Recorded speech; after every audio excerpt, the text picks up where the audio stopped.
We are live. What's up, y'all? Happy Monday. Welcome, welcome. I'll give people a couple minutes to jump in here. I do have some music for today. I'll tell you what it is after I play it. But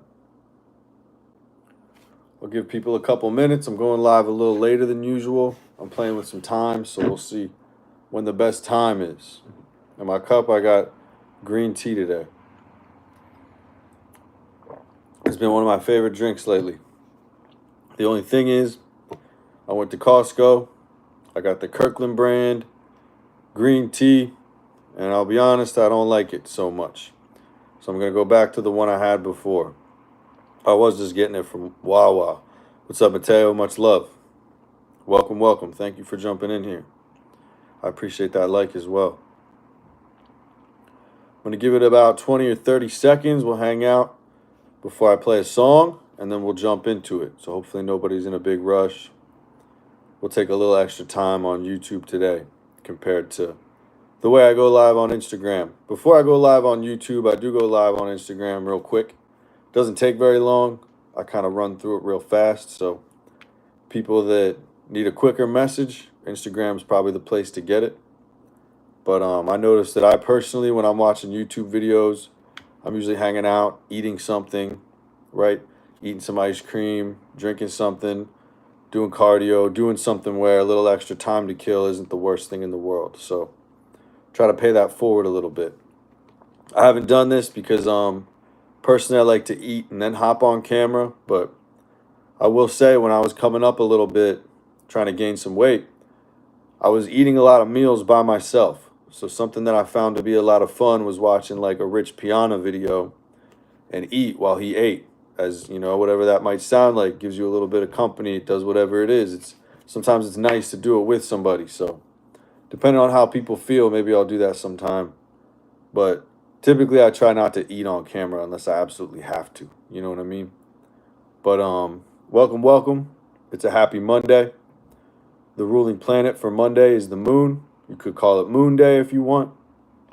Every day of the week does have, absolutely, rest in power, rest in peace to Rich, man. I'm a big fan of Rich Piana, honestly, Rich Piana, however it's pronounced. I like him a lot, man. I might get a little 5% tattoo someday somewhere just to honor him because I really do have a lot of respect for him, man. He's a cool motherfucker. But before any more ado, I'll go ahead and play the song, and then I'll tell you what it is, and then we'll jump right into it.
emergency? I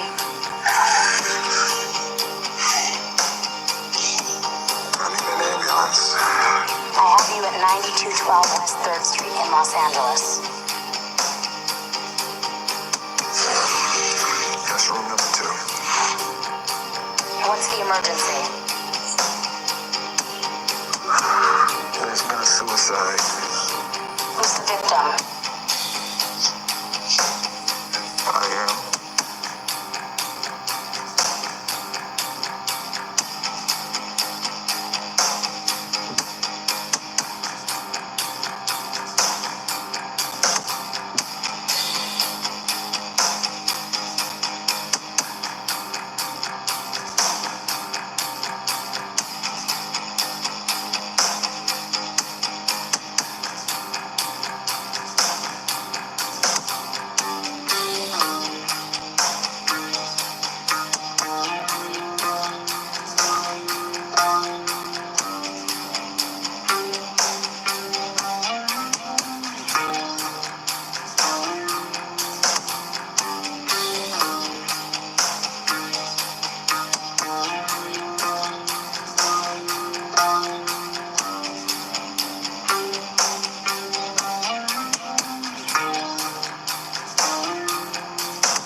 All right. Okay. So that song, it is a little sad. You know what I mean? It's very sad, I suppose. It includes a sample in it from the movie 7 Pounds. If anybody's seen that movie, it's a movie with Will Smith where it's a very sad kind of silver lining type of a movie. I'll be honest with you, I'm not the biggest fan of that movie. I do think it's kind of evil, you know? I think somebody who's in a dark place, they might convince themselves that the world might be a little bit better if they weren't in it. And I think that sometimes some sad songs and things like that can help you get something out. Because whenever you tell yourself that, unless you're, you know, somebody that hurts children or is the worst of the worst, that's not exactly true. You know, you're here for a reason. There's a reason we're all here. So I'll be honest with you, that song was one of mine. People requested that I play some of my own music. So that's one of the only metal songs that I've ever made. So that one is, I made that song myself. I made it a few years ago, the day before my birthday. So, you know, for what it's worth, that's some of my music. So however you feel about that, I made that one myself. The guitar, the bass, the drums, the sample, everything. I did that all myself. So for what it's worth, if you enjoyed it, if you didn't, you can let me know. But I had some requests to play my own music. So that's an example of a song that I've made. But I can admit that making it kind of helped me leave, you know, maybe a negative place that I was in at one point. And it's a good song for that. So if you ever feel like looking it up and listening to it, the name of the song is Almost Angels. It's called Almost Angels.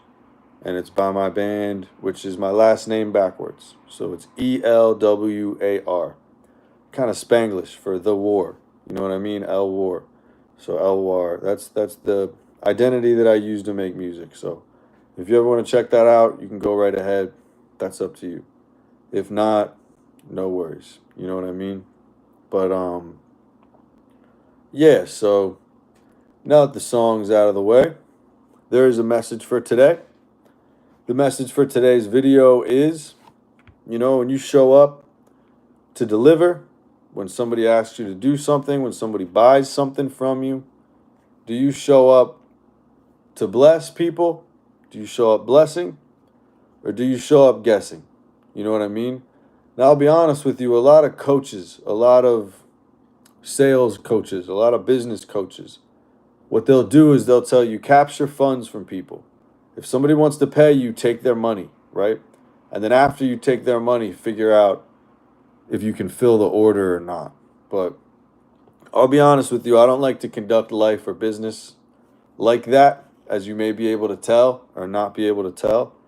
Um, I like to know for a fact that if somebody's showing up to pay for something, or somebody's requesting my presence, or somebody is ordering something, that I can actually deliver at a level where I really deliver that blessing, rather than, that's the only way I can feel comfortable charging money. You know what I mean?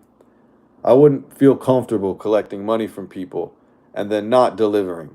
And as a business owner, you're basically setting yourself up for chargebacks and refund requests anyway, if all of your customers feel like they didn't get what they paid for.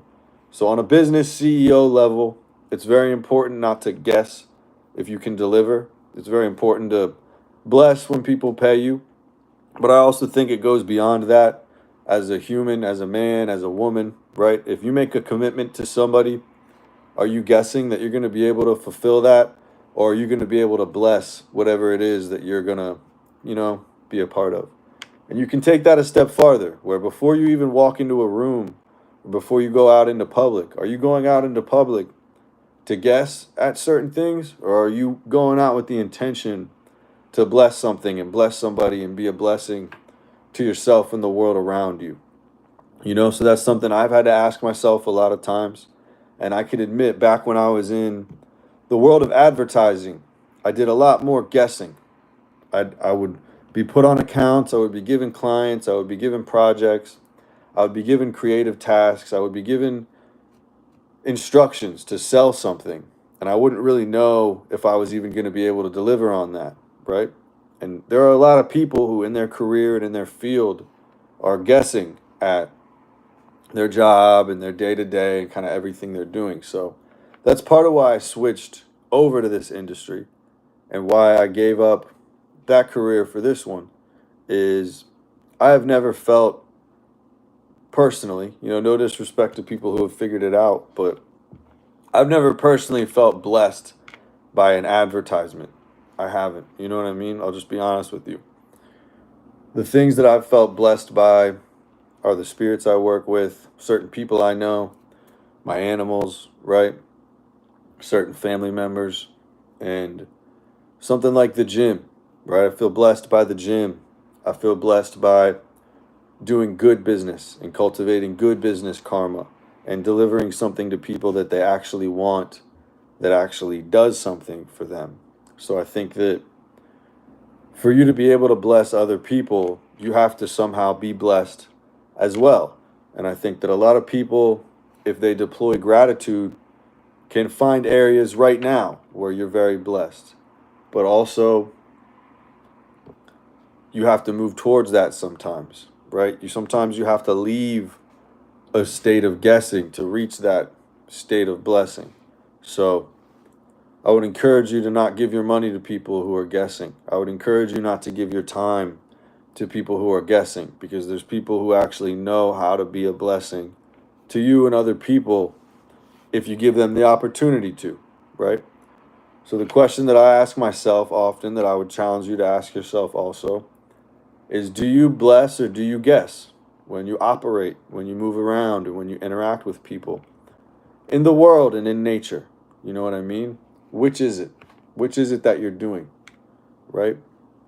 So there's not a whole lot more to say about it. It's a pretty quick message. But as a business owner, as a trainer, as a man, as a person, if you have a family, if you have friends, if you have a social group, if you have a company or a business that you're a part of, do you show up there to bless, or do you show up there to guess? And when you actually audit that in the past tense, last week, did you do more guessing than you did blessing? Or did you do more, blessing than guessing? It's very important to figure it out, It's nice that the words rhyme, but they really are opposite types of spirits. Because you can't guess your way into blessing anybody. You know what I mean? You might trip and fall and stumble over a blessing once in a while, but then you're not going to be in a position to deliver it to anybody else or lead anybody else there. You're just going to wander around and hope they trip over one as well. So if you want to build some type of credibility or confidence, first you do have to find it for yourself. But there are people out there who are prepared to bless you So you don't have to be by yourself. You know what I mean? So sometimes you find somebody else that's a blessing and cut out the people that are just guessing to see what it's like and feel what it's like. And then you go out and you deploy it and you do the same thing. So in business, in life, in training, in finance, in all different avenues, in parenting, right? In child, in every aspect of life. Are you confident in your ability to bless the ones you're around and the ones interacting with you? Or do you have to guess at how to do that? You know what I mean? I can give you a very strong example. Whenever one of my friends or somebody I don't know, maybe a future friend, comes to me and says, hey, I'm struggling with getting sober, right? It's one of my favorite examples because it's one of my favorite aspects of my life right now. If they say, hey, I'm having trouble kicking this, I'm having trouble kicking that. I know for a fact if I can help them along that bridge to get to where I am, it will be a blessing for them and the people around them, and ultimately even me, right? So I have the confidence and the knowledge to know that that is a direction worth going in. The same way that if somebody wants to become more physically fit, if somebody wants to become more financially agile or literate, that's not something that's going to backfire and blow up and hurt them. You know what I mean? So the same way that a surgeon can't enter surgery. Now, there's always a small percent chance that things go wrong, right? We don't have control over everything. But there's a reason why a surgeon is confident enough to cut you open and alter your body, because he knows or she knows that there's about to be a blessing. It's not just guessing at it, right? All the guesswork, learning, that's all done in a classroom environment on, rubber and cadavers and things that you can't really hurt and harm. So there's a lot of personal trainers that they figure it out on the job. You know what I mean? There's a lot of professionals that have no idea what they're really doing. And I think sometimes that's hard because it makes a bad name for those of us who do. And the hard part for you is everybody's going to act like they know. And that's where you have to be able to determine, is this person prepared to bless or is this person just guessing? You know what I mean? So the best way you can do that is try it. Try really blessing somebody else, something else, and then compare that to the mode of you when you were only guessing and maybe you failed to deliver because you didn't really know. We've all made mistakes. Nobody's free from them. I've made plenty. So it's the type of a thing where you don't want to be guessing your way through. There's always going to be unknowns. But if you're going to make a commitment, if you're going to step up, if you're going to collect funds, if you're going to take on a challenge, it shouldn't be with the intention of blindly wandering your way through it. You know what I mean? You want to be able to bless yourself and the people around you. You want to be a blessing to the world. You don't want to guess at whether or not you're going to be able to figure that out. So that pretty much sums it up for today. If there are any questions, I'll be happy to answer them. I will say what I'm very happy about is I switched up my diet a little bit. So for dinner, for the next, I don't know how many weeks, I'm going to have chicken and I think quinoa. That's probably going to be it, maybe with a little bone broth. But I added the quinoa, I added another chicken source in, and I added the bone broth in. So I'm excited to see what consuming that day over day and week over week does for my mind and my body and my system. About an hour ago, I ate the first one. Went down real easy. I'm sure it's going to digest well, be clean energy, right? Not bog me down. So I'm excited to see how different I feel, with a meal like that than the way I used to feel cramming, tons of white rice into my body or drinking sodas or, swapping out different energy sources and sugar sources and figuring out the best way to slowly grow, build some strength, build some energy. Now that my sobriety has some good momentum on it, I'm a little over 7 weeks sober, so I'm very happy and proud of that. And I feel willing to take on a couple other challenges. I feel the capacity and the energy to take on a little bit more. So I'm going to push my workouts a little harder, and I'm going to do my best to put on some health and strength and, improve my physique naturally without something like steroids, which I used to use. So I'm excited about how that's going to look, how that's going to feel. I'm excited about day one of doing that. So I will keep everybody posted. I'm drinking green tea instead of coffee. I like that a lot. That's a lot easier on my system. I notice all green teas are not created equally. So with anything, you want to read the ingredients. And if there's a bunch of chemicals in there that you can't pronounce or that you don't know what they are, maybe try to find something with at least less of those. You know what I mean? Like my favorite green tea that I found so far, there is one chemical in it, but I was comparing it to a couple others, and there's 4, 5, 6, 7. And I noticed that my favorite green tea has to be refrigerated, and the other one I tried does not. And then I looked at the ingredients, and it was filled with all these different preservatives and chemicals, right? So it's like living food, living drinks, living things that if you were to put it under a microscope, it's alive. That isn't going to just be able to sit for weeks and months and not have something happen to it. So the same way that you might be able to put fruit into the freezer and it might be safe in there, but fresh fruit, you can't just leave out for 6 months, right? It doesn't have a 6, 8 month shelf life. So something that I feel like is worth paying attention to, and I can taste a difference and I can feel a difference, especially because I get pretty bad acid reflux, honestly. And when I eat the wrong foods, it really fires up my stomach. So I kind of have to eat a little smarter and a little more consciously. So that applies to my drinks as well. Sometimes we buy some things and we can't even consume them. We got to throw them away. And it feels like a waste of money. But as long as you learn something from that and you don't go back to it and make the same mistake again, it's worthwhile. So I am excited to eat cleaner chicken, eat the quinoa, drink the tea, you know what I mean? Drink the bone broth and see what these things really do for me. Run a real experiment. And if I feel this make a difference, I'll be happy to deploy it to some other people. That's a very good question, Mateo. I'll be honest with you, I used to have some back pain because one of my favorite lifts, especially back when I was on performance enhancing drugs a little bit, was I would do above the knee rack pulls and I would do them really heavy. That was actually probably one of my strongest lifts ever.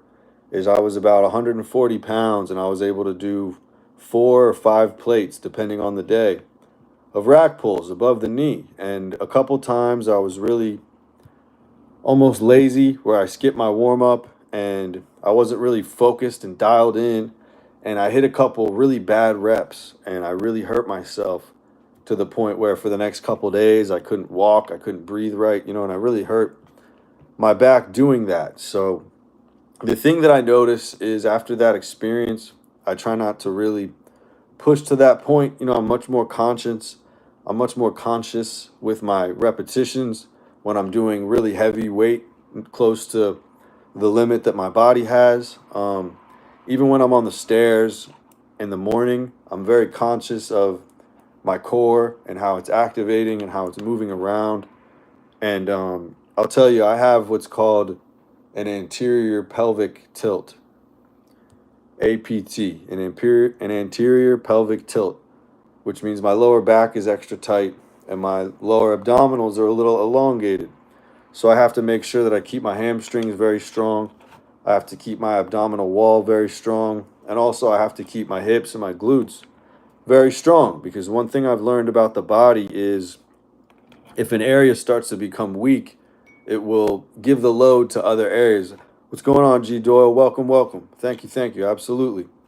We do our best here, man. I'm sure people that study exercise science or different things, they might pick it up, but I went to business school and I didn't learn any of this in business school, man. But honestly, like for example, if you have a tight lower back that is working a little too hard day in and day out, the best way you can take the load off of that area is to strengthen everything around it. So the antagonist, like the abs, strengthen that. The muscle under it, like the glutes, strengthen that. The muscle above it, like the upper back, strengthen that. The muscle around it, like the obliques. If you strengthen all of that, you'll notice that a muscle group does get to let go a lot. So I do think that when you lift hard and you lift heavy, a little bit of back pain is really difficult to avoid. But I ran into some really nasty, scary back pain a couple times where like I couldn't get out of bed, I couldn't stand up. Like I'd have to lay on the floor a certain way just to be able to breathe, you know what I mean? And that was honestly a very scary thing. So, the day before I was picking up 500 pounds, and then the next day I can't get out of bed. So it didn't feel strong to me, and I felt like I had to figure that out. So I did a lot of research, and I know we only have one spine. So everybody has some different genetics. I do have quite a bit of scoliosis, but that doesn't mean that you can't develop a strong back and train around it. I wish I knew his name, but one of the better deadlifters of all time had an incredibly S-shaped scoliosed back, but he strengthened it so much that his back muscle just went right around it. He had a really solid, strong back, and he trained through it. So, I do think that back pain is hard to avoid the older you get. I've noticed that sitting is going to be the worst. Like back when I used to sit at a desk job for 8 hours a day and then go lift afterwards, I had to do an awful lot to decompress my lower back. I have much less back pain now than I've ever had, which I'm excited about. I used to smoke a lot of weed, and I think that masked a lot of the pain. So I think I would just kind of train through the pain and kind of mask it a little bit until I hit a really serious issue. So the fact that I'm a lot less numbed out and I'm a lot more in tune with my body is I don't think it can get quite so bad without me really feeling it. Like if I start to get a little lazy on the stairs, I'll feel my back start to feel a little funky, and then I'll tighten up and it'll feel better. But I will admit, when I switched from doing 30 minutes on the stairs to an hour on the stairs, the first couple times, I was recovering from that. I did notice my knees and my back and neck were kind of adjusting to that extra activity, but after a few sessions, the body kind of expected more of it and kind of adapted around it. And I think something like running, something like sleeping in the wrong position, sitting in the wrong position for too long, this can really add a lot of difficulty and strain to something like the back. So, everybody's different, but the first thing I would look at is, of course, the back itself, but then the next thing is everything around it, like every muscle around it. Like if you were to pinpoint a muscle that hurts you, make sure everything around it is very strong, and then that will allow that muscle to kind of let go a little bit and become a little more whatever it needs to be. Like my lower back wasn't rounded, it was kind of tight all the time, so I had to strengthen everything else so it could let go a little bit. But if you have the opposite problem, then that back just has to get a little stronger to carry the load and the weight. But the way that I would describe the human body is even something like a heavy rack pull or like a big compound movement like a squat or a deadlift, or even the way that some people bench, you will find the weak point in the whole chain. You know what I mean? So if your lower back can't quite keep up with the rest of the body, that will be determined. That will be discovered. You know what I mean? When you hit those big lifts, like whatever's stopping you from bumping up your max weight on all of those lifts is the weakest point in the chain. That's why when somebody puts straps on, all of a sudden they can pull a little more. Because oftentimes the weak point of a pulling chain is going to be your grip strength or your biceps, right? So especially grip strength. So tools like that can help. When somebody puts a real thick belt on really tight, that will show that the core might be a weak point. So one of my favorite weightlifters of all time, I don't know his full name, but I believe his initials are KK, and he hit, I think, a crazy 800 or 900 pound deadlift with no belt. He was a beltless competitor, and I'll never forget this. No disrespect to people that train with a belt, but that time that I hit that rack pull and I really fucked myself up and I couldn't get out of bed the next day, I had a really good belt on, and I thought that belt was enough. And the more I looked at it, I think I even bent over and around the belt because there was a little too much belt support and not enough me doing what I did. I wasn't bracing my core properly. And that's not to say that if you don't do what you're supposed to do with a belt on that you won't be just fine or be able to bump your lifts up. But I've noticed that ever since I stopped training with a weightlifting belt, I might have had to drop my lifts just a little bit, but my core is a lot stronger, and my mind never tries to lean on that or get any help from that. So I know going into it I have to brace properly, or I'm not going to have that support that I need. So I've noticed the same kind of thing where I might not be as big and as strong as I was when I was on steroids, but in the gym, I'm actually training a lot harder because some part of me knew that I was getting help from that. And now that I'm natural, I know that if I don't train as hard as I can and eat as hard as I can, I won't even be able to keep much of what I had, let alone build any new type of gains or strength. Or so I noticed that I do have this intensity and kind of fire that I actually didn't have when I was on steroids, because I feel like I need it now extra for what it's worth. So, that's not to say that if I couldn't tap into that when I was using those things, I wouldn't have been able to get bigger. But I know that when you study it, sometimes those drugs make the muscle contract even harder. And there's a lot of people, like when they take Superdrol, they'll end up hitting a lift that rips the muscle off of the bone. And you might not have been strong enough to tear your shit when you were natural, but when you're on some of those performance enhancing drugs, a bad rep can be extra costly. So I know what I did was I would leave a little bit in the tank. I wouldn't quite push towards that zone of truly failing out, because some part of me really was maybe afraid of a tear or something like that. And I feel like now that I'm natural and my muscles a little weaker, and relative to that, my tendons and connective tissue is a little stronger, I'm able to push into a much deeper pain zone and push a lot farther, which I think is probably better for the mental side. So I'm sure the pros and the freaks are doing all of it, but I have to admit that was a factor for me that I think held me back a little bit, that I look and feel maybe a little better now, because even if I'm a little smaller than I was, the cuts and the lines in my physique are much deeper. And maybe that's just because I'm holding less water, but I also feel like it's because I do train harder than I used to, because some part of me feels like I have to, or I'm not going to get anywhere. You know what I mean? So I was a little afraid that maybe I would train like a bitch without that in me, but I forgot that I trained hard before it. Why wouldn't I train hard after it? You know what I mean? The same way that, like, I used to smoke a bunch of weed to enjoy my days more, whatever I thought I was doing. I was afraid that I wouldn't be able to, do without that.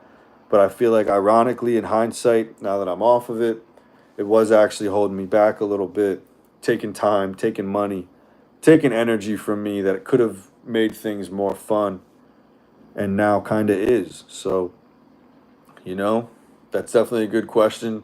We only have one spine, we only have one body, so it's very important to preserve those and care for those, I think. But if there's any other questions, I'll be happy to answer them. My biggest injury is probably my left shoulder. I hurt it pretty bad when I was 15, and it's never quite healed 100% because I didn't have a doctor look at it for like a year. So at the time, it healed all messed up, and I was still going to military school, doing push-ups on it and different things at the time. So I do think there's just a little bit of damage in there permanently. But like, you might be able to see the two little scars right here from the surgery. But I know I got the surgery. They put sutures on it. I got my labrums reattached. And then like 6 months later, I just ripped the sutures out and tore my labrums again. So I don't even know if I really have two connected labrums in my left shoulder. I do feel like I kind of just have to train around a lot of shoulder stability. And since the surgery failed for me one time, I'm not really going to do that again. But that doctor told me I would never lift weights again. Like, that doctor really told me I would never bench press, I would never overhead press. And I may have been using a little performance enhancing drugs, but even without them, I would still be a trainer and I would have still continued to lift. I hit my best lifts when I was probably 25, 26 years old. And that was 10 years after that doctor told me I would never really train again with intensity. So, where there's a will, there is a way. And I think, some science might try to push you towards mediocrity if you want to be extreme, if you want to be a freak.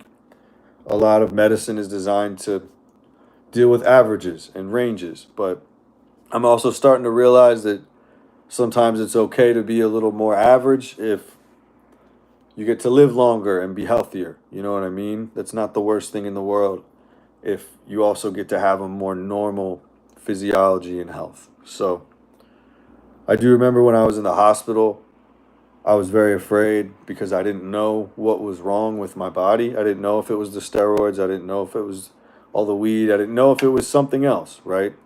And now I feel very confident that I'm doing well without those things. It's some combination of the two was just too much for my body. And my body kind of overloaded and went into a state of panic or shock. So for what it's worth, I'm much happier now. Even though I might have had to give a couple things up, I got a lot more back. And if anybody has any questions, I'm happy to answer them. But that'll probably wrap it up for today's video. So thank you everybody for popping in. Much love. Stay safe. Stay dangerous. Prometheus out.